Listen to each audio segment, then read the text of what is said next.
Сайн байцгаана үзэгчдээ Game Point podcast-ийн шинэ дугаар та бүхэнд хүрэхэд бэлэн болсон байна. Хэлээ хотоос Улаанбаатар хотоос ялалт та бүхэнтэй хамт байна. Game Point podcast-ыг та бүхэн YouTube channel болон Premier Sports-ыг сувгаар хүлээн авч үзэх боломжтой. Game Point podcast-ийн 3 дугаар сарын ивент тэтгэгчээр Mobcom Corporation ажиллаж байгаа. За Mobcom Corporation маань 3 дугаар сарын 31-ний дуусталын урамшуул зарласан байгаа нь юу гэхээр та бүхэн Mobcom application дээрээс 10,000 төгрөгөөс доош үнийн дүнтэй дата багц худалдаа авахдаа Game Point буюу Game PT гэсэн промо кодыг оруулснаар 1-3 ГБ датаг бэлгэнд авах боломжтой байгаа шүү. Энэ удаагийн дугаарыг Mobcom бидэнтэй хамт та бүхэнд хүргэж байна. Game Point podcast-ийн энэ удаагийн эхний онцлог сэдэв бол NBA яг одоо буюу өнөөдөр удирдах зөвлөлөөрөө хуралдаад эхний санал асуулгыг За эхний санал асуулгыг шийдэж байгаа. Энэ юу вэ гэхээр NBA ойрын жилүүдэд 30 багтаа байх уу 32 багтаа байх уу гэдэг ийм асуудлыг эзлүүдэд шийдэж байгаа. Тэгэхээр энэ бол сүүлийн жилүүдэд маш олон жил яригдсан. Комиссар Адам Силвер энэ дээр нэлээд амбицтай ажилласан. За энийгээ ч илэрхийлжсэн өнгөрсөн хугацаанд. Тэгэхээр сүүлийн жилийн хугацаанд бол энэ асуудал удахгүй шийдвэрлэгдэнэ гэдэг комиссар Адам Силвер өөрөө хэвлэлийн өмнө гарч ирээд хэлжсэн шүү дээ. Тэгэхээр одоо яг ямар шатанд явж ийн удирдах зөвлөлийн урал хизээ болгож ийн энэ асуудал яг яаж шийдэгдэнэ гэсэн үг үү? Шийдэгдснээр яг энэ бед яаж нөлөөлнө гэсэн үг үү гэдэг талаар хоёлоод эхлээд ярилцъя. Тэгээ эх 7 хоногт нэгт 2 дахь 2 өдөр хуралдах юм байлаа. Тэгээд бүх багуудын эзлээд governor-ууд оролцсон. Тэрэн дээр юу шийдэх вэ гэхээр одоо NBA 30 баг дээр дахиад нэмээд 2 баг нэмэх үү гэдэг дээр одоо юу аав санал асуулга. Тэгээд тэр юун дээр зөвхөн 32 баг гэж нэмнэ гэдгийг л шийднэ гэхээс яг аль хотод ямар хүн тэр багуудыг эзэмшвэ гэдгийг шийдэх нь бол болоогүй байгаа. Тэгэхээр ямар ч байсан яг энэ 32 баг болох уугүй юу гэдэг чинь айгу удаа явж байгаа. Тэгээд жоохон маргаантай байгаа нь 32 баг нэмэх үү эсвэл 2 багийг нэг багийг нэмээд бишээ 2 багийг байрлалын солих уу гэсэн асуудал явж ирсэн. Одоо жишээ нь New Orleans ч юм уу Memphis ч юм уу тэр хоёрын байрлал өсөдөө Seattle Vegas руу ч юм уу эсвэл ядын бусад хотууд байгаа штэ өрсөлдөж байгаа. Тэгж одоо тэрэн дээр маргалдчихсан бол одоо яг 32 баг дээр 30 дээрээ дахиад 2-ыг нэмэх магадлал айгүй өндөр байгаа юм байна гэдгийг Шамс өнөдөр өглөө мэдлээ л дээ. Тэгээд NBA-д одоо шинэ 2 баг орж ирнэ гэдэг нь ойролцоогоор нэг 7-оос нэг баг 7-оос 10 тэрбум доллар оруулж ирж одоо нэгэсэндээ энэ NBA гэдэг бизнест хөрөнгө оруулж иж хувьцаа эзэмшигч болох юм байна л да. Энэ нь одоо юу тусч байгаа вэ гэхээр нэг багийн эзэн болгон дээр 500 сая долларын шууд ашиг ингээд бодитоор очиж байгаа гэсэн. Мэдээж энэ бол ирээдүйн хөрөнгө оруулалтаас хуваалцсан. Гэхдээ яг одоо энэ компани хувьцааныхаа багын эсхийг зараад багийн эзэн болгон 500 сая долларын ашиг хамаг ихлээд аавна гэсэн үг. Тэгэхээр энэ бол маш том NBA гэдэг өөрөө маш том бизнес болчиход байгаа гэдэг нь эндээс харагдаж байна. Гэтэ одоо чи хэллээ шүү дээ. 2 багийг нүүлэх үү, 2 багийг дэмжих үү гэд. 2 багийг одоо ингээд яг одоо байгаа тоглогчдын ур чадвар тийм хангалттай биш байгаа даа л да миний харж байгаагаар. Маш олон багууд танк хийж шүү дээ. Тэгээ танк хийж үндсэндээ нэг 30 багийн хооронд 20 багийн хооронд өрсөлдөөн явуулж байна. Гэтэл энэ дээр дахиад 2 баг нэмэгдэнэхээр миний хамгийн ойрын жишээ мэдж байгаа шүү. Charlotte Bobcats гэдэг баг NBA-д нэмэгдэж орж ирээд өрсөлдөгч баг болох гэж тэмцэж явсаар байгаад зарагдсан байхгүй. Дараагийн эзэндээ очиж исэн гэх юм уу. Босох айгүй хэцүү юм байлээ л дээ. Тэгэхээр энэ процесс юу нь яаж явагддаг юм бол энэ талаар NBA-гээс тодорхой мэдээлэл гарсан болов. Энэ процесс одоо нөгөө өрсөлдөөний хороо гэж байгаа шүү дээ. Тухайн багуудын одоо драфтын ихийн хасах уу яах уу одоо гэдэг өрсөлт хийгээд байгаа шүү дээ. Тэнчэнээс л шийдвэр гарна. Зүгээр миний хувийн бодол шүү дээ. 2 багийг нэмээд тэгээ яг чиний хэлдгээр ингээ энэ олон баг танк хийгээд байгаа дахиад 2 багийг нэмнэ гэдэг бол нэг яг ингээд бүтээгдэхүүн талаасаа харах юм бол жоохон асуудалтай санагдаад байгаа байхгүй. Одоо жишээ нь зах зээл дээр бүтээгдэхүүний үн нэмэгдээд хэрэглэгчийн тоон хэвэндээ байх юм бол байгаа бүтээгдэхүүн чинь уламжлал үнэн унаа шүү дээ. Тэр зах зээлийн тэр зарчим яаж өөрчлөх вэ? Одоо тэгээд энэ танкын хийж байгаа асуудал бол энэ жил бол маш их хурцаар яригдчихээн. Сая тэгэл баймад боё 83 оноо Wizards тэгж алдаж гин гэдэг чинь яг ясам дээр NBA-ийн product чинь өөрөө ингээд асуудалтай байгааг харуулж байгаа байхгүй. Тэгэхээр энэ асуудлыг цаашаа яаж шийдвэрлэх вэ гэдгийг одоо энэ хурал дээр л ярилцах байх л та. Тэгтээ яаж шийдвэрлэх вэ гэдэг ер нь бол одоо байгаа багуудаас л ур чадвар босгоно юм зү. Нэг баг шиг хоёр багийг шинээр оруулж ирж байгаа юм чинь. Тэр бол тийм мэдээж баг яаж босгох вэ гэх юм бол угсаа нэг дүрэн байлээ. Тэр нь болохоор одоо байгаа багуудаас тоглогч нарыг драфтлж авна. Яаж тоглогч нарыг драфтлж авах вэ гэхээр одоо жишээ нь нэг багт 15 тоглогч байгаа шүү дээ. Тэрний 8 баг тухайн баг 8 тоглогчоор хамгаалж авч үтлээд үлдсэн 7-гийн олон одоо нөгөө 2 багт драфтаар оролцуулна гэсэн үг. Тэгэхээр 8 7 баг болгоноос 7 тоглогч ихээр чинь одоо баг 210 тоглогч орхолцоод байна шүү дээ драфтнаас. Тэгэхээр тэр 2 баг нийтдээ 210 тоглогчноос 30-ыг сонгоод тэгээд тэр 2 баг үүснэ гэсэн үг л дээ. Тэгээд ямар 8 баг юу яах вэ гэхээр тухайн багт гэрээтэй байгаа restricted agent байж болохгүй, гэрээнд дууссан тоглогч байж болохгүй. Тэгээд өөрсдийн сонголтоор 8-ыг авч болно. Тэгэхээр одоо жишээ нь одоо эх жил боллоо гэж бодоо. Эх жил болохгүй л дээ. Одоо энэ чинь бас нэлээд урт хугацаа явагдана. Эх жил боллоо гэхэд одоо LeBron James шууд драфтанд орох болчихж байгаа байхгүй. Хэрвээ дараа жил тоглоё гэх юм бол. Austin Reeves болохоор юм болоо. Тэгээ Austin Reeves орох болчихж байгаа байхгүй Lakers-ийн үед. Гэх мэтчлээ одоо ингэж зүйлэр гэхдээ дараа 50 байгаараа одоо хот тэгж хэлсэн гэж зураад ажиллах ш.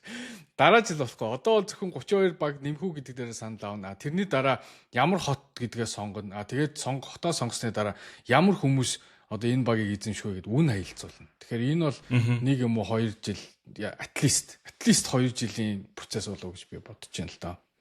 Нэг юм уу. Ер нь бол зүгээр урьдчилан тооцоогоор 28-аас 29 оны улирлаас эхлээд шинэ 2 баг нэмэгдэж магадгүй гэхээр одоогоос 2-оос 3 жилийн дараа. Тэгээ 2-оос 3 жилийн дараа тийм л. Тэгээд Shams-ийн өнөөдөр хэлснээр бол хамгийн түрүүнд Seattle Supersonics гэж шууд дэрийг өгч байна. Seattle хотод бол угаасаа тодорхой болж байгаа юм шиг байлаа. Тэгээд Vegas-ыг ер нь бол сонгож байгаа юм шиг байлаа. Гэхдээ бас нэг асуудал байгаа. Seattle Vegas хоёрыг сонгох юм бол одоо West хоёлаа орчин, Western Conference-д орчин. Тэгээ West-ээс аль багийг East рүү болох, аль нэг баг нь East рүү явах болчихж байгаа байхгүй. Тэгээ газар зүүн байрлалаар ингээд аваад үзэхээр New Orleans байгаа, Memphis байгаа. Тэгээд Timberwolves биш Minnesota. Гэтэ хамгийн түрүүнд Minnesota явж бах магадлал айгүй өндөр л байгаа юм бэл. Тэр энэ бас их олон зүйлийг өрсөлдөөнийг өөрчлөх гэдэг шүү тий. 2 баг нэмнэ гэдэг. Тэр арын бизнесийн асуудал бол за тэр эзэдүүдэд ашигтай тусч чинь, телевизийн гэрээ ашигтай тусч чинь, наано цаано гээд юмнуудад нөлөөлж байгаа гэсэн. Яг бидний үзэгч бидний зүгээс харж байхад бол маш сонирхолтой санагдаж байна. Надад бол одоо ингээд энэ 2 жилийн дараа жишээ нь багууд орж ирэн за ингээд NBA-ийн эзэдүүд эх 7 хоногт ингээд шийдвэр гаргачлаа гэж бодъё л доо. Тэнгүүд багууд чөлөөт агентийн зах зээлээ бас тэрэнд бодолтойгоор хийхгүй бол те 8 тоглогчоо авч үлдээд бусдыг ингээд за эдрээс тэгээд авдаа гэж дуртад өгөөд дэлгэх хэрэгтэй болж шүү дээ. Тэнгүүд тэрэн дээрээс чинь баг 8 тоглогч гэдэг чинь за мэдээж гол 8 тоглогч авч үлдэн. Гэхдээ чөлөөт агент болж таарж байгаа ч юм уу тийм экзэгтэй мөчүүд нь таарчих юм бол багийнхаа номер 1, номер 2 тоглогчийг ч хүчээр халж магадгүй төсөл байдалд хүрэх гэж байгаа юм байна шүү дээ. Чөлөөт агент болж ивэл. Тийм. Тэгэхээр тэрнээс өмнө ямар гэрээ хийх нь айгүй чухал байгаа байхгүй. Тэгэхээр энэ чинь нөгөө багуудад кэс нөгөө тоглогчдоо баталгаажуулж авах гэрээний нөхцөл байдал шаардлага бас гарч ирж байна тийм. Бас нэг сонирхолтой юм байна. Ер нь бол бүр айгүй олон жилийн ярьж байгаа. West-ийн одоо энэ шүү дээ. NBA бол 2 конференс тоглогдож явдаг те. Яагаад тэгэхээр нөгөө travel хийхдээ аялан тоглох юуг багасгахын тулд одоо ихэр олон одоо майл явахаас нь багасгахын тулд ингээ 2 юунд хуваагддаг. Тэгээ дээрээс нь division дуудаг те. Бусад NFL ч юм уу бейсболын юун лигт болохоор конференс гэхээсээ илүү дивижны тоглолтууд нь аягүй чухал байдаг. Дивижны тоглолтуудаас цаашаа одоо юу гэдэг нь плей-оффд гарах боломж нь аягүй их байдаг. NBA-д бол эсэргээрээ зөвхөн конференцдоо эхний 8 багтуул юунд ороод байдаг шүү дээ. Одоо эхний 10 багтаад сүүлийн 2 нь плей-инд болоод нэг 8 баг гардаг. Одоо энэ яриа одоо 2 баг нэмий гэдэг яриан дээр бас нэг зүйлийг ярилцсан гэдэг. Гэтэ яг тэр бол баталгаатай биш.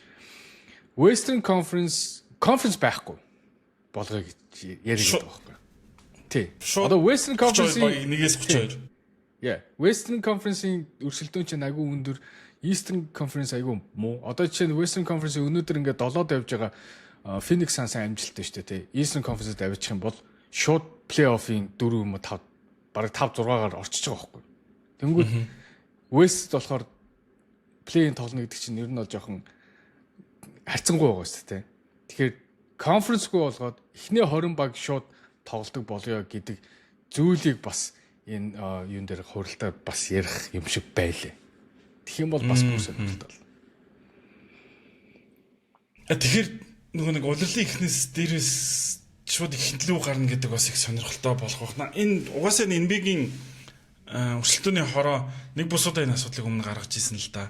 Шууд юугүй болъё, бүсгүй болъё. Тэгэхгүй бол өрнөд бүсийн багууд хохироод байна гэдэг. Ялангуяа чи өрнөд бүсийн багуудаас гарч байгаа сан штэ. Алцаад байдаг бүтэн жилжин алдж байгаа дорндих нэг 8 баг нь баг улирлын ихэнд тодорхой болсон байдаг. Үлдсэн тэгээд тий гарч зарим плей-оффт гарч байгаа багууд нь 50%-аас доош амжилттай гараад байдаг. Тийм баг дургууд хүчгүйгээр гардаг тий. Тэгээд энэ нөгөө плей-оффын чанартаа нөлөөлөд ийм янз янзын асуудал бас болж магадгүй юм биш. Болдог л да. Тийм учраас ер нь зүгээр яг ойрын ирээдүйд гэж хэлэхгүй байх. Гэхдээ энэ асуудал ингээд сүүлийн жилүүд маш их яригадаад байгаа бол хизээ нэг өдөр NBA West East гэлгүүгээр тоглох юм бол тэр үедээ сагсан бөмбөг бүр өөр болох байх. Илүү урт хугацааны төлөвлөгөөтэй илүү унаж босно гэдэг төлөвлөгөө бүр нэг үлрэлээр биш хэдэн үлрэлээр төлөвлөгддөг болох юм шиг санагдаад байна. Тэгээд ямар ч үсэн энэ өөрчлөлт энэ үед маш том зүйлийг авчин. Тэгээд хамгийн сүүлд 2004 онд Charlotte Hornets, Charlotte уучлаарай Bobcats багийг нэмжсэн. Тэгээд чи одоо санаж байна Raymond Felton чинь Charlotte Bobcats дэсэн, Emma Okafor, Adam Morrison гэдэг тоглогч нар, Gerald Wallace гэдэг тоглогч нар чинь Charlotte Hornets багийн бас гол тоглогч нар байлаа шүү дээ. Тэгээд чи одоо энэ нэрнүүд яг эргээд дуусахаар ямар санагдаж байна зүгээр? Мэдгүй. Тэгээд ийм л байсан байхгүй юу? Харин энэ чинь гол тоглогч байсан байхгүй. Тэгээд ялдаггүй баг байсан. Тэгээд ихтэй зүгээр нөгөө талаар Seattle гэдэг чинь эдийн засгийн хувьд ямар хот вүлээ? Las Vegas гэдэг эдийн засгийн хувьд ямар хот вүлээ? Тэгэхээр энэ дээр орж иж байгаа бизнесмэнүүд чинь нэг хүн баян орж ирэхгүй ингээ группээр орж ирнэ. Тэгэхээр маш их мөнгөтэй хүмүүс орж ирнэ. Мөнгөтэй хүмүүс мөнгөгүй багуудын эсрэг өрсөлдөж эхлэхээр угаасаа өрнөд бүсийн нөгөө өрсөлдөөн бүр л илүү болно. Тийм бол ямар ч нөгөө таамаглах шаардлагагүйгээр бодох шаардлагагүйгээр үнэн бохгүй. Бодох шаардлагагүй таамаг байхгүй.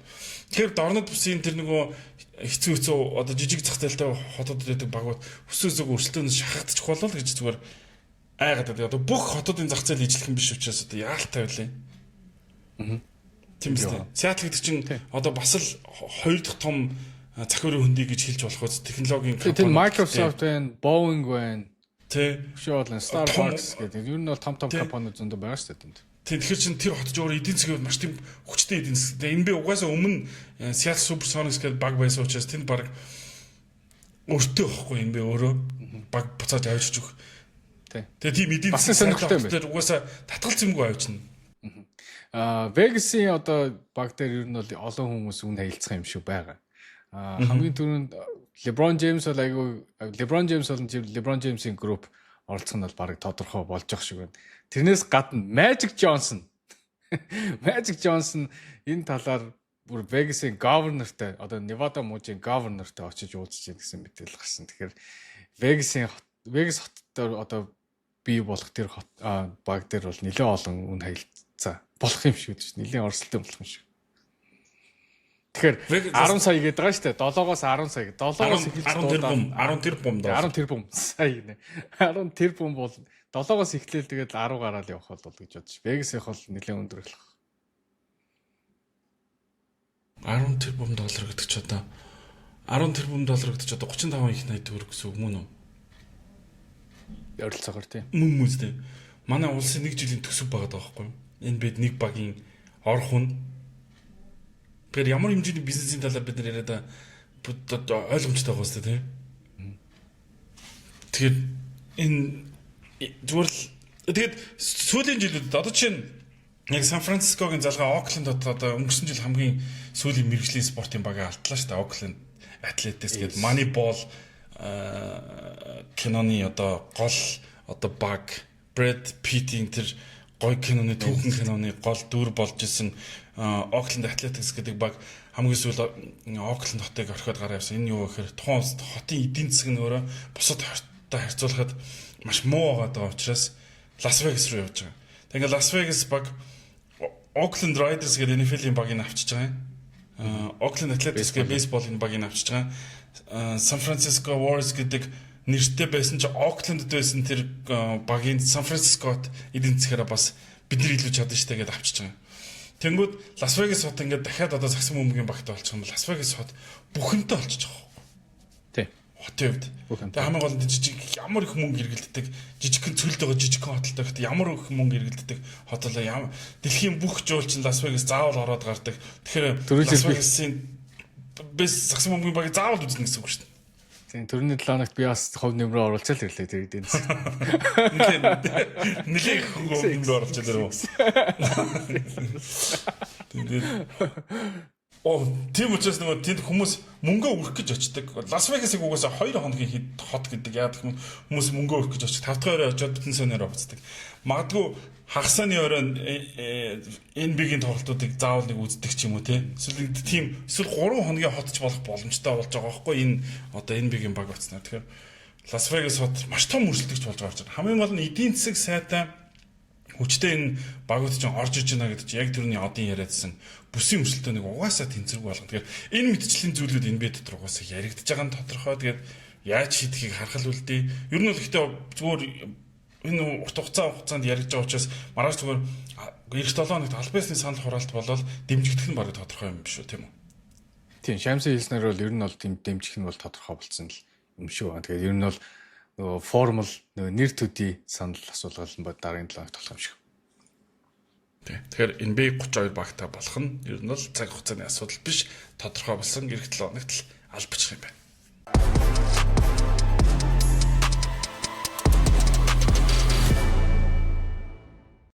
Game Point Podcast-ийн ерөнхий ивент тэтгэгч Social Pay application та найзаа ураад таны өөрснөө зорилгыг хүлээн авах юм бол та болон таны найз хоёулаа урамшуул хүртэх боломжтой. Мөн дээрээс нь Social Pay карта холбосноор Google Pay, Apple Pay-гээр гар утаснасаа бүх төрлийн төлбөр тооцоогоо төлөх боломжтой болж байгаа шүү. Social Pay Game Point Podcast-ийн ерөнхий ивент тэтгэгчээр ажиллаж байна.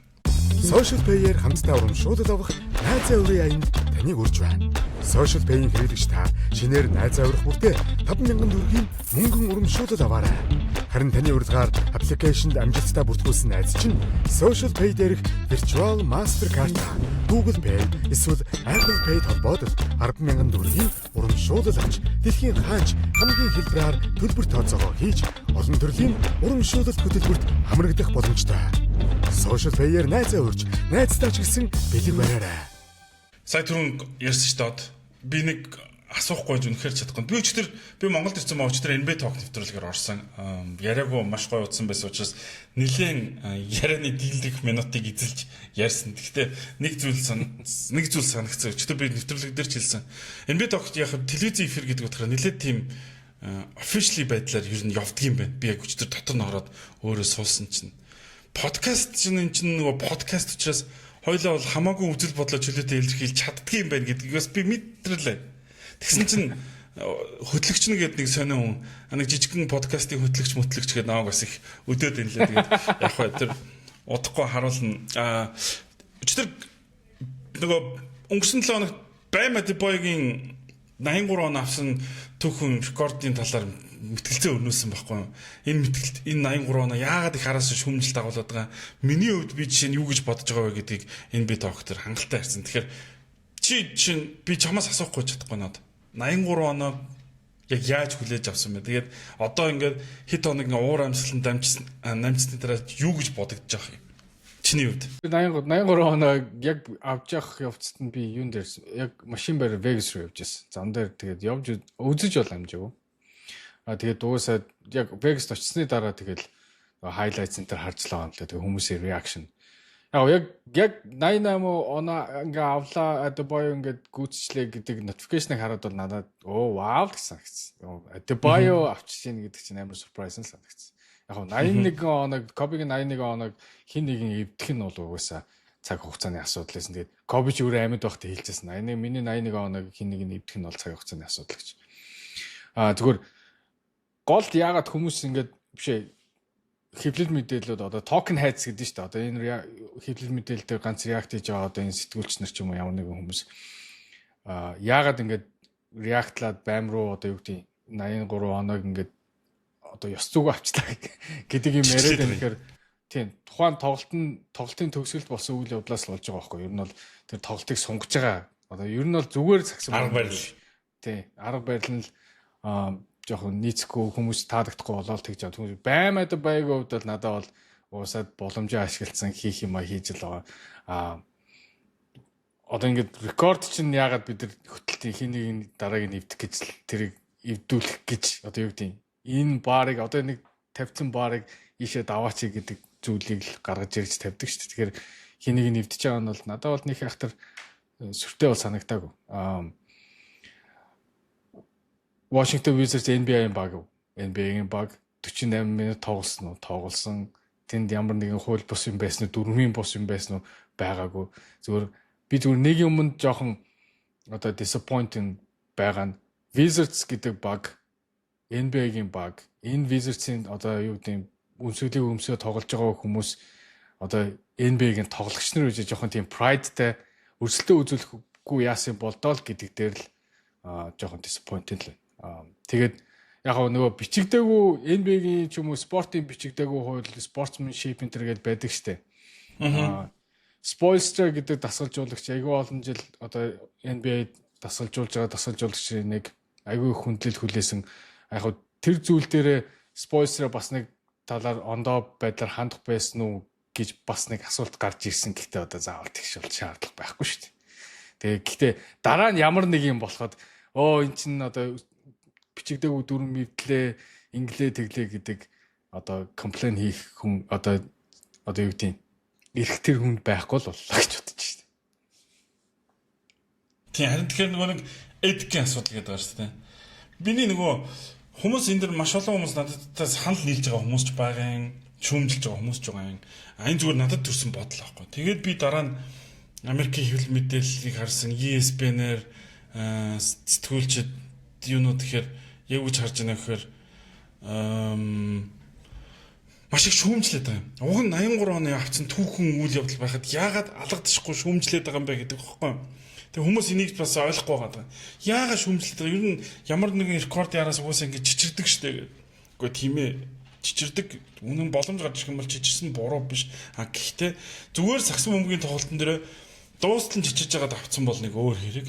Тоглолт нь дуусчаад байхад тэрийг нэг сагсан бөмбөгийн биш аргаар сунгаж ингэж оноо авсан л хамгийн гол зүрх ялгаа нь үүсээд байгаамаа. Тийм учраас энэ дээр эдикгүйгээрээ дуудуулаад Eric Spoelstra-гийн нэг heat culture хайж чав. Баймад бой ягаад эдикгүй байвч гэдэг юм тиймэрхүү өнцгүүд гарч ирээд байгаа.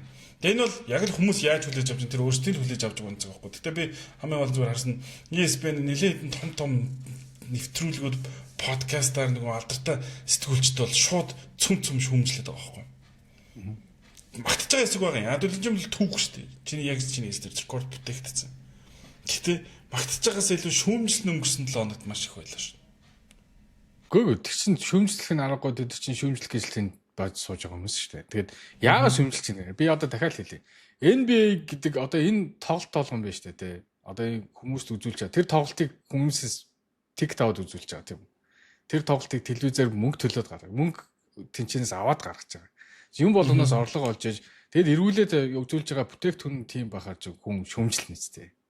Одоо ESPN ч юм уу ямар нэгэн одоо локал телевиз нь мөнгө төлж тэрийг яачаад тим юм хүнд үзүүлэхээр чинь хин тийм юу байх вэ? Happy байх юм тийм үстэй. Тэгээд яг түрүүний адилхан хэлсэн. Хэрвээ ингээд одоо лифт төштэй тал нь ингээд танк хийгээд ийм муу бүтээгдэхүүн гаргаадах юм бол дээрээс нь дахиад нэмж дахиад илүү муу бүтээгдэхүүн гаргах ямар хэрэг вэ? Тэр тал дээр л одоо NBA бодголж судлах. Түүнээс шууд нэг баймад бай тэр чичрээд ингээд яасан гэдэг энэ асуудал бол нэг надад бол нэг тийм сүртэй санагдав. Хэнийг нэвдэх нь тодорхой юм чи. Яг хоо тийм. Тэгтээ зүгээр би нэг юм асуугаад энэ сэдвийг хай уусаа хангалттай гэхээр жаа учраас. Баймад боё зүгээр 4-р ихэнд 9 минутад байхад 70 ононд хүрсэн байсан байхгүй. Тэгэхэд тоглолт 20 оны зүрхтэй 30 оны зүрхтэй байсан. Ийм үед нь ихэвчлэн багийн лидер буцаад гарч ирдэггүй. Хэрвээ баймад боо тэр заяах яах юм би гээд гарахгүй гээд үлдсэн бол баймад боё шүүмжлүүлэх биш шүүмжлэл сонсохгүй байх байсан болов. Магадгүй 100 хүнээс 1000 хүнээс сая хүнээс магтаа сонсох байсан бол одоо 100 хүнээс биш сая хүнээс биш магадгүй яг 60 байсан 50 байсан шүүмжлэл сонсоод байгаа байхгүй. Ийм байхгүй байх боломж баймад боё өөрт нь байсан уу гэдэг асуу. Тэгэл өөр яриа алга. Байлгүй бах те. Одоо Лука Дончичийн 73 оноо хамгийн efficiency өндөр байдаг. Embiid-ийн 70 оноо 3 үе тоглоод авцсан. Devin Booker-ийн бас 70 оноо гэл. Тэд нар дандаа л магтуулж л явдаг шүү дээ. Эдгээр үнэхээр сайн тоглосон гэд. Яг тэр дунд бол баймаа Devin-ийн 83 хамгийн efficiency муу. Тэгээд айгүй олон free throw шийдсэн гэд. Тэр асуудлаар хэрвээ тэгээгүй байсан бол шал ондоод Лука, Embiid, Booker өөрийн хооронд магтуулаад явж явах үүсэхгүй шүү дээ. Би бол тэгж л бодож байна. Тэгээ эсэргээрээ зүгээр баахан хүмүүс л муулуулдаг. Гэтэ энэ яриа 30 жилийн дараа 40 жилийн дараа тэгэл алга болно л доо. Одоо л бид тэр ингээд болохоос тэгэл тийм болохоор ямар ч гэсэн 30 40 жилдээ бол ярьж ий да тий. Гого 23 ирдэг хүртэл ярьж ий да тий. Гэтэ шүү дээ би өмнө нэг хэлээд яасан чинь хүмүүс амар комментээр яцсан юм. Westbrook шүү дээ анх Oscar Robertson-ы triple double хийсэн дундчилсан юу хийгээд эвдэд бас шүмжлүүлжсэн шүү дээ. Яг тэр үедээ баахан stat pad хийчлээ. Гэхдээ одоо тэр нандаа ярихгүй самбарын зүгээр авах болсон шүү дээ. Тийм шүү дээ. Харин тийм. Тэгээ одоо тэр stat pad-ыг ярихгүй л байгаа шүү дээ. Westbrook үнэхээр гайхалтай тоглогч байсан л гэж ярьж байгаа шүү дээ. Гэтэ яг баймад боё 40 жилийн дараа үнэхээр амар байсан шүү гэж ярихгүй л байна л та. Тэгч л бодож байна. Гэтэ заавал бид нар өдөр болгон юм гардаг шүү дээ баг. Чи одоо ингээл ганц rebound дутцсан байхад хүмүүс rebound-аа гүйцээх гэж юм уу нэг assist дутсан байхад assist-ыг гүйцээх гээл тоглох шаардлагагүй юм дээр тоглолт явж лээдэг шүү дээ. Энэ stat pad-ыг бид нар өдөр болгон хардаг шүү дээ. Хүн болгон дэрэн дээр нэг хэм яриад байдаг шүү дээ. Тэгээ бид нар угаасаа team одоо үед ярьж шүү дээ. Одоо teamхүү одоо юу гэдэг вэ? Ёс зүй гэдэг зүйлийг улсын хурлын гишүүдэд хэлээд ойлгохгүй хөлтийн нийгэмд амьдарч шүү дээ. Тэгэхээр чинь тэрэн дээр нэг амар акцент өгöd ах шаардлага байхгүй л гэж бодож байна. Би нэг энэ дэр нэг жишээ аваад юм. Энэ Монголын лиг дээр тохиолдчихсан түүхэн үйл явдал таахгүй. Монголын лиг нэг тоглогч 100 оноо авсан чинь тэр 100 оноог нэвтэх гээд араасаа одоо нэгсэндээ 100 оноонууд гарчирсан байхгүй. 100 оноо шүү дээ. 100 оноонууд. Тэгэд яасан бэ гэхээр бүр би яг тэр үед нөө лиг үздэг байсан. Энэ бол домог хууч яриануд байхгүй. Гэхдээ эхний 100 оноо гарсны араас тоглогч нар ингээ багаараа нэг хүн рүүгээд пассалж нөгөө араас нь тэр рекордыг нэвтгэх. Сүүлдээ хоёр баг нь нэг эзэнтэйч гэдэг үлээ. Тэгээ тэр хоёр баг нь хоорондоо тоглоод нэг бүр 130 40 оноо авахулсан ингээд ийм яриануд байдаг байхгүй ах нарын дунд. Би бол яг тэр үеэр мэдгүй. Гэтэ тэрийг сайнаар дурсаж байгаа ах нарын дунд сайнаар дурсаж байгаа хүн байдаггүй. Тэр үеийн ч холбоотой эсвэл тэр түүх нь угаасаа тэгж бичигдсэн учраас тэгж дурсагдаг байхгүй. Тэрнээс яа тэр өөрөө тэр үнэхээр дийлдэхгүйсэн шүү. 40 удаа гураас шүү. 100 оноо боддоо үнэхээр бид нар гурлаачаа зогсоож чадаагүй шүү гэдэг юм яригддаг байхгүй. Тэр яах вэ? Тэгээд улаан цагаан босон шүү дээ гэж ярьдаг байхгүй. Тэгэхээр гэтэл зарим нэг рекордод болохоор үнэхээр дийлдэхгүй байсан шүү. Тэгээд тэр оноо байгааг бол баг нь ялагдах байсан учраас тийм оноод өгсөн юм а гэд дэвдэгдэх нөхөр тийхгүй ингээд 30 онооны зөрүүтэй байж албаар алдаа гаргаж нэг алдаа хийх юм байж цагийг сунгах бас нэг өөр байдаг юм аа л гэдгийг ялгаж гаргасан. Тэрнээс 83 оноо 83 он энийг хийж балуурдаж чадахгүй байхгүй. Төгсгөлт нэг юм хэлий. Бид нар ер нь яагаад спорт үздэг? Яагаад бид нар энэ спортыг ингээд байн яриад байгаа юм? Кайф авах гэж. Юунаас? Өрсөлдөөнөөс үстэй. Өрсөлдөөн үзэх гэдэг байгаа үстэй. Тийм. Тэгээд өрсөлдөөн байхгүй чачаанд ямар аргаад гэдэг юм ярих юм бол энийг үзээд явах юм солонгос драм үзэл та. Чачаанд арахгүй шүү дээ.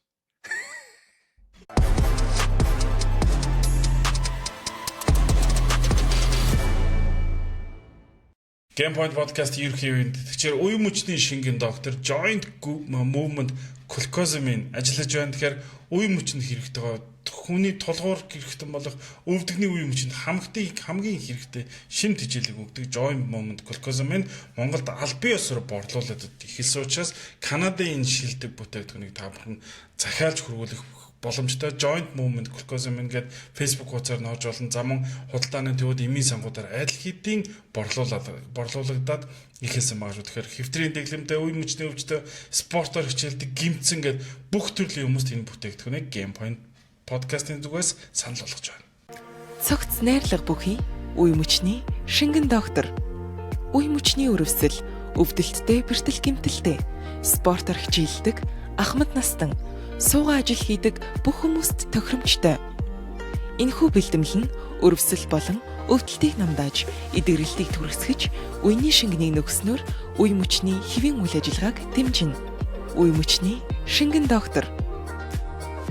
Гэмтэл бэртлийн мэдээллээр Game Point podcast үргэлжилж байна. Golden State Warriors багийн од тоглогч Stephen Curry одоо болтолд талбайд гараагүй нь 17 тоглолтыг анх удаага тэр 17 тоглолтыг дараалаад өнжчихэд байна. Гэхдээ дахиад 10 өдрийн хугацаанд тоглохгүй гэдэг мэдээллийг Golden State Warriors багийн зүгээс өгсөн маа. Тэгэхээр энэ мэдээлэл бол нэгдүгээр 3 дахь удаага баг миний харж байгаагаар ингэж гэмтлийн мэдээлэл хоног нь сунгагдаж байна. Энэ юу гэхээр өвдөг сайнгүй байгаагийн илрэл юм уу эсвэл Warriors хэтэрхий болгоомжлоод байгаа юм илрэл юм уу. Нөгөөтэйгөр өстө доошоо унах газар байхгүй учраас ингэж хамаагүй байгаад байна уу? Warriors яг ямар нөхцөл байгаад байна. Дээрэс нь би анх удаага л Stephen Curry гэмтлийн түүх ихтэй. Гэхдээ би анх удаага л өвдөгний гэмтлээс болж ийм олон тоглолтыг өнжиж байгааг анх удаа л харж байна одоо. Ихтэй шагаа байдаг штэ. Ихтэй аль нөхөө. Ер нь бол хиний Stephen Curry-гийн хөл өвдөг болохгүй байгаах нэгдүгээрт бодсноос хамаагүй хүнд байгаад байгаах.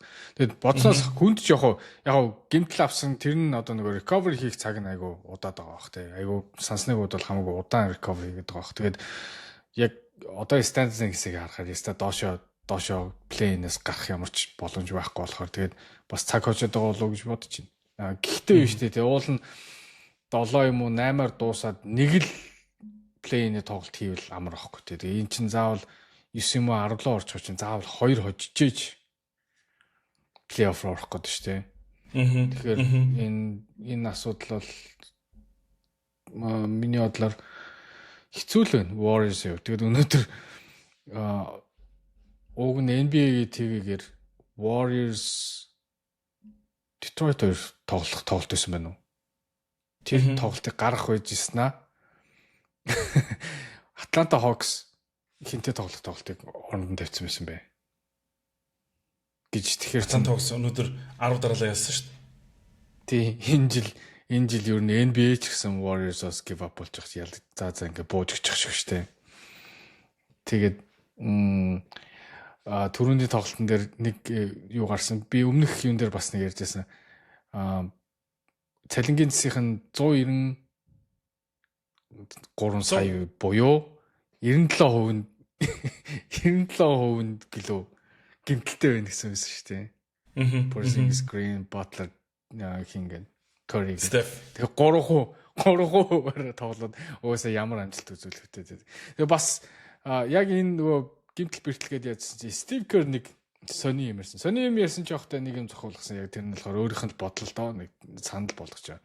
Ер нь бол удирдлагын 82 тоглолт айгүй их байна. Тэрийг 10 тоглолтоор хасъя. 72 болгоё. Тэгэхгүй бол энэ хүмүүс чинь энэ одоо нэг ачаалтаа энэ хурдан юу хүмүүсийн бие гүйцэхгүй байна гэдэг зүйл ярьсан. Тэгсэн чинь паблик бол үнэхээр янз бүр хүлээж авчлаа. Та та нар ийм хурдтай бол та нар саксон бөмбөгийг ингэж өөрчилсөд одоо юу яриад байгаа гэх тийм юм ярьж байлаа. Тэгээд Стив Кер яг ийм зүйл ярих хэрэгтэй хүн мөн үү гэх мэтчлэн. Тэгээд хэрвээ 72 болох юм бол тоглогч нар ч гэсэн одоо цалингаа багасгах хэрэгтэй л гэдэг юм л та. Тэгвэл одоо яг цалингаа багасгах дээр энэ хүмүүс цалингаа танах хүмүүс мөн үү? Нэг асуулт нь хэрвээ Стив Кер 2015-16 оны үлрэлт байсан бол тэр үеийнхээ багтаа одоо байсан бол санийх шиг юм ярих байсан болов? Би бол тэгж бодохгүй. Стив Кер ч амар biased штэ. Араа Green штэ миний мэдхээр хичнээн плей-офф дээр хичнээн хүн бэртээсний би бол мэдэхгүй зэ. Тэр бол болгоч битэр таашгүй. Одоо ингээд гараа-оороноос бол давцсан. Тэгсэн чинь Dylan Brooks лөө хэнийг ч нэг бэртээд ш. Тэгсэн чинь та нараас код ивдээчлээ орог. Нөгөө бичигдээгүй хөл ивдчлээ гэж ярьдаг хүн байхгүй. Тэгэхээр яг миний бодлоор л ш. Тэ. Яг тухайн үед яг Warriors Prime дээр байсан үед бол шинэ Steve Kerr тийм талаар дуусахчгүй. Бодохчгүй баг. Заза Пачуло Кавай Леонардын дор яаж ил одоо хөлн дор те Кавай Леонардын эдвийг яаж үгүй хийж ил одоо тэгэхээр тэр Steve Kerr-ийг тоглож байсан шүү дээ Заза Пачуло. Тэгэхээр тиймэрхүү гэмтлүүд бол Warriors-ын зүгээс гаргаж илээс. Тэгээд бид яг чамтай бол санал нэг Steve Kerr дээр яг өөрийнхөө нөхцөл байдлаас хүн ашигтай шийдвэрүүдийг ярьдаг. Тэр тэгтээ нэг ч бурууч биш л байна. Яг одоо Steve Kerr-ийн баг гэмтэл бэртэл нөтүүлээд байгаа болохоор ингээд энэ бэг 10 тоглолтоор багасахгүй бол ингээд. Гэхдээ хамгийн гол нь энийг ингээд өөрийн зовлон, нийтийн зовлон болгож яриад байдаг нь манай улс төрчих байхгүй. Тэгж би хараад байдیں۔ Тэгээд үгүй Detroit Pistons-д 10 тоглолт баг тоглох ямар шаардлага алга байна. Oklahoma City Thunder-д 10 тоглолтоор багасгах ямар ч шаардлага алга байна. Бусад баг зүгээр тоглоод байгаа байхгүй. Warriors болохоор яах гэж ийм баг барьсан тэгвэл. Яах гэж ийм 35 6 та тоглогчдод 50 60 сая долларын гэрээ өгцгөөсөн. Яагаад 3% нь үлдсэн баг барьсан. Энэ та нарын л асуудал байхгүй. Тиймээс энэ та нарын л асуудал. Тэгээ тэр тоглолт жижиг гимтсэн байгаа нь бас та нарын л асуудал. Энэ NBA-гийн нийт зовлон биш байхгүй. Тиймээс тийм. Яа би бас тэгж л бодчихлаа л да. Тэгээ уусаа тийм би асуудал ярьдаг нь бол жоохон тиймэрхүү санагдсан. Тэгээд бас нэг юм гарсан түрүүний 7 хоногт Стив ер нь сүүлийн Steph Curry-гийн баг сүүлийн жилиг баг Warriors хийнэ минь гэсэн чинь Stephen Curry сая нэг подкастт орсон байлаа After гамт. За би ер нь бол болоогүй л гэж хэлсэн шүү дээ. Ер нь бол дахиад нэг хэдэн жил тоглоно гэж хэлж. Тэгээд яагаад Warriors-ийн зүгээс эсвэл Warriors-ыг дагдаг сэтгүүлчнэр энэ Curry одоо дараа жил тоглоод болно ч юм уу баг яана гэж яриа гаргаад тийшээ шахаад байгаа. Бас ойлгоогүй. Бас тэгээд энэ төр баг дотор янз бүрийн болоод байгаа ч юм уу. Сонирхолтой санагдсан. Гэтэ чи юу гэж бодож байна? Steph Curry дахиад 5 жил тоглох уу? Одоо ч 37 8 дөө. Хүсвэл Stephen Curry яг LeBron-тай адилхан дууслаа тоглож болох байхгүй. Хүсвэл хаана хизээ гарах уу гэдг л өөрөө шийдэх хэрэгтэй. Үнэхээр супер шидэгчээрээ байж байгаа биш. Хараа энэ дээр ихгүй. Өчигдөр бид NBA тогтоосны дараа хоол идж явахтаа ч ярьжсэн. Яагаад нөгөө нэг GOAT гэдэг маргаа одоо Michael Jordan уу LeBron уу гэдэг байж байгаад энэ яриа бүр яригдахаа байж гэхээр одоо байгаа тоглогчдын нүдэн дээр LeBron James энгийн хүн болж ирээд байгаа байхгүй. Супер хүн маань байж байгаад энгийн хүн болж ирээд. Stephen Curry яг одоо бол супер шидэгч байгаа байхгүй. Супер шидэгч биш энгийн хүн болсон хойно зодог тайлах уу гэдгээ бас Steph өөрөө шийднэ. Энгийн хүн болох нь цаг хугацааны л асуудал шүү дээ. Тэр бол байгалийн хуулийг хэн ч зөрчиж чадахгүй байхгүй. Тий. Тэгэхээр Stephen Curry одоо 3-аас үнэхээр итгэмээргүй шийдэлтүүд хийдэг. Тэр нь орхоо болоод 3-аас 5 шидэж нэг хийдэн мэдэх болсныхоо дараа зодог тайлах юм уу эсвэл агуу шидэгч суперээрээ байж явах үедээ дурсахыг хүсэж байгаа юм уу? Тэр бол Стефи өөрийн сонголтын асуудал. Тэрнээс Стеф дахиад 5 жил тоглож болно уу? Come on, ямар ч асуудалгүй тоглож болно. Тэр бол өөр их нэрхийн асуудал. Ямараар дурсах уу гэдэг чинь тэр хүний бас бодох ёстой асуудал байхгүй. Тэгээ тэр нөгөө сая Санчир Томи 2 манай Санжагийн подкастт орсон байсан. Тэрэн дээр Санчир бас хэлж илээ шүү дээ. Ер нь бол зодог тайлаа гэдэг чинь ингээд нэг өдөр гаргацдаг шийдвэр шинэ өөрөө ингэж багаар бэлдэж сэтгэл зүгээ ингэж бэлдэхгүй бол энэ энэгүүгээр байж үдийн хүртэл амьдрахтаа одоо 40 хүрэхтэй энэгүүгээр байж үзээгүй хүмүүс чинь гинт тэрийг хаяа гэхээр хинч хизэж тэгж чаддаггүй хин нэг шахаж гарахгүй бол арийнх нь хуурж өшгөлж гарахгүй бол өөрийнхөө хүслээр гардаггүй юм байл да. Яг өөрийнхөө хүслээр гаргацсан хүмүүс яаж дурсаг би өчтөр хоолын ширээний ард улсын яриа бас бажи тулга анар бидэд. Ягаад Майкл Жордан ингээд дагуу өрсөлдөгч хүн ингээд гоут гэж яригадаад байд. Ягаад энэ LeBron хоёр яриа ингээд салаад байгаа. Майкл Жордан яг идэвхтэй гараа авчихсан байхгүй. Агуугаараа үлдээсэн байхгүй тэр бидний дурсамжинд. Тэрээс Майкл Жордан 96 оноос хойш тоглоод 2000 оны гараад 2000 оны Wizards ирэх хүртлээр нүдэн дээр ингээд уруудаад сүүлдээ 10 ч оноо авч чадхаа хүртэл тоглосон бол Майкл Жордан тэгж агууд яригдах үгүй л бас арай өөрөөр яригдах болоо гэж би зүгээр бидэд хоорондоо ярилцсан. Энэ бас ботхол нэг үнц. Хизээж болоогүй зүйлийг төсөөлж ярих чинь спортын хамгийн гоё хэсэг шүү дээ. Тэгэхээр яг энэ сонголт Стефид ч гэсэн нүүр тулцсан тэр цаг нь ирдсэн. Гэхдээ Стеф бол тоглохыг хүсэж байгаа юм байна тийм үү? Өөрөө бол тоглохыг хүсэж байна. Гэтэ Стеф яг одоо Warriors-ийн одоо ингээд бэлтээсэн нэг баг биш үү? Одоо ингээд нэг эвдэрхээр ингээд бүр юучгүй болж эвдэрдэг. Яг ийм баг дээр дахиад 5 жил тоглох хэрэг байгаа юм. Миний бодлоор би одоо хичнээн дугаар дээр ингэж ярьж байгаа. Стеф явсан. Тэгээд Стеф хэдэн сая цалин өгмөр байл. Ондоо баг 40 уу? Биш ээ. Одоо дараагийн жил 2 жил 3 жилийн дараа. Одоо 60 гараа явчих штэ. Тэгээд 70 сая өгөх максаар авах юм бол тийм штэ. Орой 70 руу төгсөж. 70 саяг Стефэд тэгээд одоо дахиад 2 жилийн дараа Стеф төгөхөр тэр баг яаж ялах вэ? Тийм биз дээ. Тэгээд бас ингээд бодоод ингээд логикээр ингээд хөөгөөд үзэхээр угаасаа Стеф хэдэн жил тогломоор байна. Яагаад тэгэхээр шүү дээ. Одоо ч нөгөө free agent нөгөө пүүцний free agent байгалаа шүү дээ. Ямар нэгэн пүүцний гэрээ хийчингүүтээ дуусчих юм бол угаасаа тэр пүүц угаасаа зарагдахгүй шүү дээ. Тэр маркетингээ хийхэд бол тэр хүн өндөр хэмжээнд тоглохоос арга байхгүй. Дахиад нэг хэдэн жил тоглохоос арга байхгүй. Өрсөлдөхөөсөр арга байхгүй. Гэтэ гол нь тэр өрсөлдөө нэг баг нь одоо бүтээж чадах юм уу гэдэг хачралтай нөгөө хэцүү л. Одоо яг ингээд толгоонд бол бууж ирэхгүй л. Тэгээд дараа жил дахиад нэг од авчирна гэдэг байна. Тэр од нэг юм байх уу? Янсыг дахиад одоо сая ингээ хүлээж ягаад алддаг шиг дахиад Янсыг дахиад ирэх жил ирэх 100 хүлээгээд алдах уу гэдэг л өөрсдийнхээ сонголтын л асуудал юм шиг. Тэр бол бас сонирхолтой шийдвэр болох гэдэг нэндээс ингээ харахад тийм үү? Янс шүү дээ нэр нэг сонирхолтой юмсэн шүү дээ. Тэрийг анзаарсан уу? Нэг хүмүүс анзааргүй юм гэсэн. Хэрвээ би ондоо багт очиж тоглох юм бол би ийм бол домонтэй бөмбөгөө өөр дээр уудаад point guard-тай тогломооргүй нэ гэсэн шүү дээ. Тэгээ бөмбөгөө өөр дээр удаадгүй point guard гэвэл Curry байх юм шиг санагдаад байна. Luka Doncic биш. Ер нь Lex бол тэрэнд бол оролцоод ирэхгүй шүү. Угаасаа Лукад ингээл заслан тавж өгөөл хүлээгээд идэг Янс хийж юу ах. Тэр хоёр бол угаасаа надад тохирно гэж бодогдохгүй. Тэгэхээр Янс хэрвээ явъя гэвэл Warriors боломжтой ч юм шиг санагдсан шүү. Ихэр явдаг. Тэгэхээр энэ зам бас юу болохыг харжлаа. Тэгээд яг өнөөдөр бас Сан Франциско стандартын тим Каваками гэдэг сэтгүүлч мэдээснээр Warriors-ийн гэртээ их дараагийн тоглолтод Stephen Curry гэмтлээс эргэж ирж магадгүй гинэ. Карин бол ер нь бол гэмтэл бүрэн эдгэрсэн байгаа шинд одоо зүгээр тоглолтондоо физикал бол ментал сэтгэл зүйд бэлэн үсгий гэдгийг л хамгийн гол нь хүлээж байгаа юм. Тэгээд Стефиг энэ үлрэл дуустал нөгөө шатаун хийж магадгүй гэж хараад. Яг бол угаасаа Warriors плей-инээр гараад плей-оффт орно гэдэг бол ер нь бол хэцүү шүү дээ тийм үү? Тийм учраас одоо тэгээ Porzingis ирээ тоглохгүй бол тэгээд ямар ч хэрэг байхгүй шүү дээ. Тий. Шатаун хийж магадгүй гэсэн чи Стефен дээр ямар ч бас хариу өгсөн юм байлаа. Бид нэр тоглох боломжтой бол энэ бид нэр тэгж хоошоо суудаг хүмүүс бишээ. Албаар хожигддаг хүмүүс бишээ. Бид нар бол эцсийн мөч хүртлээр тэмцэнэ л гэсэн байлаа. Тэгэхээр Warriors-ийн фэнүүд ямар ч байсан 50 байж болох нь Stephen Curry шатаун хийхгүй юм байна. Дараагийн тоглолтоодоос эргээд ирчих магадгүй юм байна. Тэгээд плей-ины 9-10 дугаар байр руу унчихгүй төлөө тоглох юм байлаа. Тэгээ сая ингэсэн бохгүй.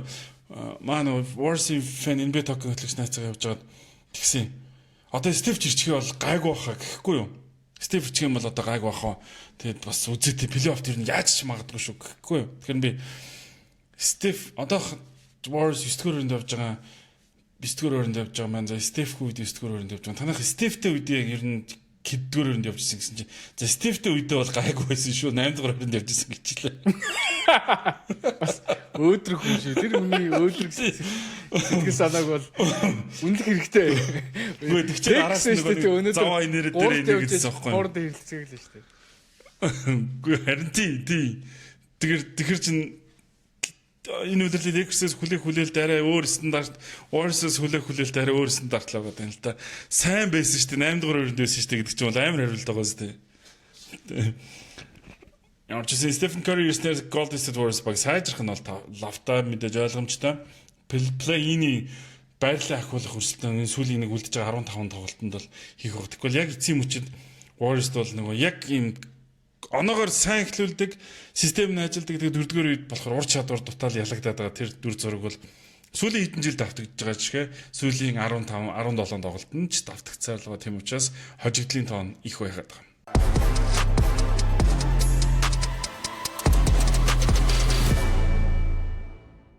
NBA-гийн улирал дуусах шатанд орсон 3 дугаар сарын дундаас хойш явж байгаа гэж бол одоо плей-офф эхлэхэд ердөө сар хүрэхгүй хугацаа үлдэж байгаа. Энэ багуудад ойролцоогоо нэг 10-15 тоглолтууд үлдэж байгаа гэсэн үг. Тэгэхээр ер нь плей-оффын дүр зураг бол эхнээсээ тодроод эхэлсэн. Тэгэхээр standings-ыг сүүлд нь харчаад энэ удаагийн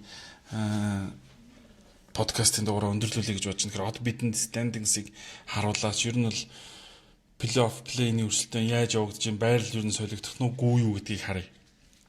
За тийм, угсаа плей-оффын picture бол угсаа одоо гараад эхэлсэн. Ер нь бол эхний 10 баг аль конференс эхний 10 баг бол тодорхой болчлоо шүү дээ. Тэгээд за эхлээд бол плей-инээс эхлэх юм бол угаасаа энэ плей-ин тоглох 4 баг бол ерөнхийдөө баг тодорчж байгаа юм шүү. West ч East ч аль нь. Яг уу East-д Hornets-ийн доор Milwaukee Bucks явж байгаа. Milwaukee Bucks гэдэг 4-5 гейм байна. Тийм. Тэгэхээр бол хэцүү. Тэгэхээр энэ нийт ингээд гарах нь бол тодорхой. Яг одоо энэ хүснэгтэн дээр байгаа багууд гарах нь тодорхой л гэсэн үг болчихж байна. Тэгээ нөгөө талаар юу харж байгаа. Би энэ өрөндийн плей-ийг харж байна л да. Phoenix Suns, Los Angeles Clippers хоёрын тоглолт бүр амар болно ш тэр. Тэгээд тэндээс Warriors хожоо гараад ирлээ гэж бодоход бас хожигдсан хоёрын нэг Warriors-тай тоглолт тэр бол амар тоглолт болно. Тэгэхээр энэ жилийн плей-ийн тэр өрнөд бүсийн плей-ийн бол амар болох баг. Гэтэ алцаж гарч ирээд эхний тоглолтод OKC Thunder тэгээд San Antonio Spurs гэдэг 8 өгс тээ. Мөн одоо яалтай байл энэ хорвогийн зам онолтын хууль одоо энд дүү штэ тээ. Спортын засалт.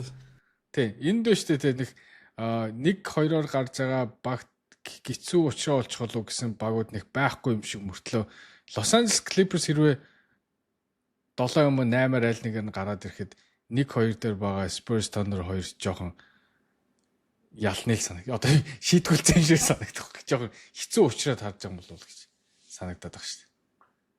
Clippers одоо ингээ хүснэх тийм байлаг харалда. Clippers 34-39 6 дугаар байрлал орох боломж бол 6 тоглолтын зөрөг гэхээр ягаад ч байхгүй. Тэгэхээр угаасаа OKC San Antonio хоёрын нэг дээр очичил таарна.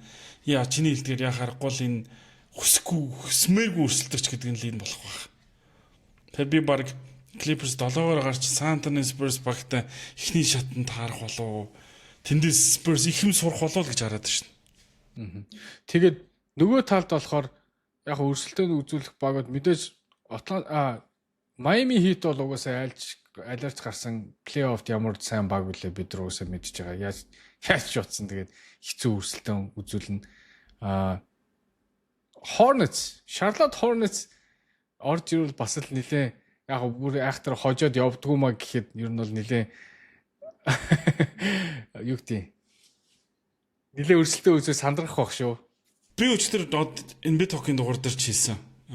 Charlotte Hornets 8-аар гарч ирээд нэгээр гарсан Detroit Pistons багийг эхний шатанд хожоод авцаад гарчвал би лав гайхгүй.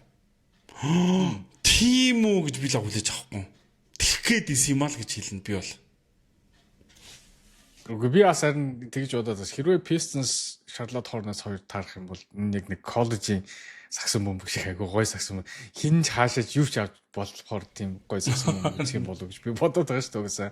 Тэгээд угаасаа Pistons угаасаа ямар одоо юу гэдэг хамгаалтан дээр толгуурсан нэлээ tight game үзүүлэх байхаа. Hornets бол айгүй оноо авдаг тал дээр бол үнэхээр галзуу байгаа шүү дээ. Сүүлийн бараг 10 тоглолтын дээр дараа л хожигдсан байна уу? 9 ч лөө. 9 өнөөдөр хожигдсан. Өчигдөр л өнөөдөр хожигдсан байсан. Тэгэхээр 9 дараалж хожоод тим ажилтаа явуулсан баг шүү. Тэгэхээр бас яг одоо юу гэдэг плей-оффын одоо энэ push эхэлсэн үед ийм амжилттай явна гэдэг чинь бас тим чанар муутай баг тим үзүүлэхээр юу биш шүү дээ. Амжилт биш шүү дээ. Тэгэхээр бол энийг бол яалчгүй харахаас өөр арга байхгүй. Хүснэгтэн дээр харуул. Одоо ингээд дахиад плей-оффын хүснэгтээ өгж байгаа. San Antonio Spurs баг шүү дээ. Өрнөд бисэд 2-оор байгаа шүү дээ. Lakers Minnesota Timberwolves хоёрын гарсантай ингээд тоглоод бүсийн финал Thunder-тай үзэх боломжтой байхгүй. San Antonio Spurs багийг хаа хүрнэ гэж харж байна энэ жилдээ. Чиний хувьд? Бүсийн финал хүрвэл шүү. Ер нь бол бүх багууд дээр угаасаа Wembanyama гэдэг залуу бол матч-ап нь үнэхээр таарахгүй байгаа шүү дээ. Wembanyama бол үнэхээр матч-ап одоо nightmare шүү дээ. Тэгэхээр яг энэ дээр ингээд тулаад юу яах багууд гэх юм бол надад бол Nuggets л байна. Nuggets л зовоож магадгүй шиг санагдаад. Хэрвээ плей-офф юуны конференсийн файналын өмнө тарах юм бол. Чи сэтгэж штэ бүсийн финал хүрж магадгүй. Тэгээд бүсийн финалд хүрнэ гэдэг чинь Oklahoma City Thunder-тай тоглох магадлал өндөр гэсэн үг штэ. Тэгэхэд гэтэл Oklahoma City Thunder багийг энэ үлрэл 5 тоглоод 4 өчсөн байгаа байхгүй. 4 өчсөн цор ганц баг нь 3 дараалж удсан цор ганц баг нь байхгүй. San Antonio Spurs баг тэгэхээр аврагд шалхахад тийм ойрхон байна гэсэн үг. Яа хэлж болно л доо. Гэхдээ яг тэр талаас нь харуул. Гэхдээ бусад багуудтай бас тоглоод хожоод янз бүр байгаа шүү дээ. Ганцхан Thunder-тай л тэгж тоглолцсон болохоос би ихтэй Thunder-ийн бол плей-оффын одоо 2 түрүү жил аврагасан. Тэрний өмнөх жил дээр бас нэлээд хол явсан. Тэгээ энэ 2 жилийн тэр experience нь Spurs-аас хамаагүй илүү. Ер нь плей-офф таарах юм бол энэ хоёр бол OKC-д нь би арай илүү chance байгаа болов гэж бодож шүү. Би тэгээд яг түрүүнийх дээр л хэлсэн дахиад л яриа. Би Spurs-ийг муу баг гэж ерөөсөө хэлээгүй. Би зүгээр Spurs-ийг плей-офф тараагүй болохоор ямар итгэж чадахгүй наа. Итгэж чадахгүй харин тийм. Тийм л юм. Гэхдээ үхээр цаашаа яваад байх боломж байгаа юу? Бага. Би бол байгаа гэж бодож байна. Гэхдээ тэр боломж бол нэг тийм айхтар өндөр байхгүй болов л гэж. Тэгвэл дорнод бүсдэр дахиад нэг асуулт байна. Тэгээд энэ удаагийн дугаар өндөрлөл гэж бодож байна. Boston Celtics баг дээр Jason Tatum ирээд хизээ язны гэмтэлхэн хүн шиг тоглоод ихсний дараа чи New York Knicks, Cleveland Cavaliers гэдэг хоёр багт хэр их итгэж байна. Энэ хоёр багийг NBA-гийн финалд гарч иж байгааг чи төсөөлж чадж гинөө. Би харин тийчээс Boston Celtics тоглоод эхний 2 уурын тоглолтын Tatum ирээд тоглосны дараа ингээ хараад би өстө Cavs-ийн өмнөөс Knicks-ийн өмнөөс үнэхээр тэд үнэхээр азгүй хүмүүс юм аа л гэж би бодсон доо. Ялангуяа Knicks. Knicks одоо сүүлийн хэдэн мянган жил баг тэгээ цом өргөөгийн сая юуг стооцвол in season tournament NBA Cup. Тийм Cavs бол LeBron-ийн үед нэг авраг болсон шүү дээ. Тэгэхээр Knicks Cavs хоёр бол хамгийн одоо боломжтой байсан сизний одоо Boston Celtics алдах гэж байгаа болов уу гэж бодчих. Boston Celtics бол одоо heavy favorite болчих шиг боллоо шүү дээ. Одоо тоглож байгаа байж байгааг харахад. За тэгвэл одоо бүстэй хоёрт явж шүү дээ. Авраг авах магадлал мэдээж хамгийн өндөр багаар Oklahoma City Thunder-ыг нэрлэж байгаа.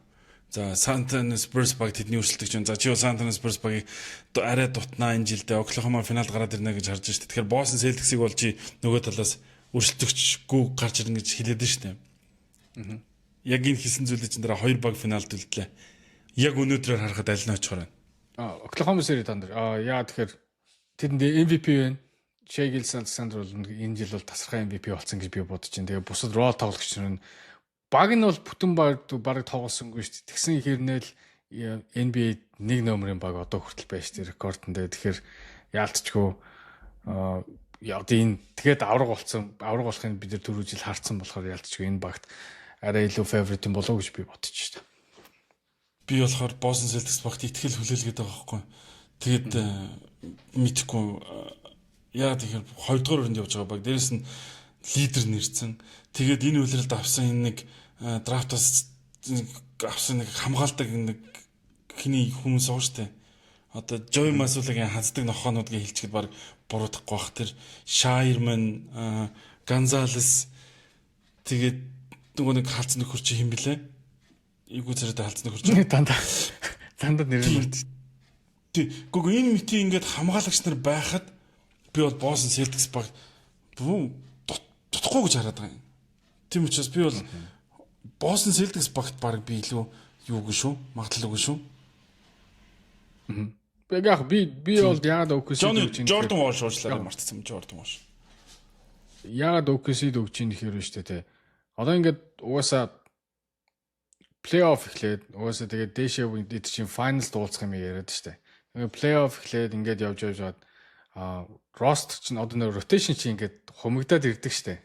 Хумигдаад хитгэн одоо 8 хүн 7 хүн болоод байна штэ. Тэнгүүт арай deep баг нь арай одоо skill сайтай баг нь угаасаа тийм эргэлзэх зүйлгүйгээр баталсан л тоглох хүмүүсийн танд. Тийм учраас л би зүгээр гордлоготой гэдэг байгаа. Boston Celtics багс апсайд хийж ялагч нь байгаасаа л гэж хүсэж байгаа. Тэрнээс чамтай бол санал зүрх арга алга Oklahoma-ийн танд баг тэдэнд юу батлаагүй үлдсэн. Бүх юм л тэдэнд байна шүү дээ. Яг өнгөрсөн жилийн бүх юм л тэдэнд байгаа учраас тэд батлах зүйл шаардлагагүй болов. Гэхдээ санал Game Point podcast энэ удаагийн дугаар энэ өнөөдөр өндөрлж байна. Та бүхэн Premier Sports нэг суугаар лав гарагт за мөн YouTube суугаар хүл авч үзэж байгаараа LA хотоос Улаанбаатар хотоос ялал та бүхэнтэй хамт байлаа. Game Point podcast-ийн ерөнхий ивент гэдэгчээр үе мөчний шингэн доктор Joint Movement Colcosum-ын болон Social Pay ажиллаа. За мөн 3 дугаар сарын 31-ний дуустал Mobcom Corporation бидэнтэй хамтран ажиллаж байна. 3 дугаар сарын 31-ний дуустал та бүхэн Game Point Game PT гэсэн промо кодыг ашиглаад урамшуулалтаа дата авах боломжийг бид хоёрын зүгээс санал болгож байгаа шүү. Ингээд хамт байсанд баярлалаа. Дараагийн дугаар уулзтлаа. Баяр таа.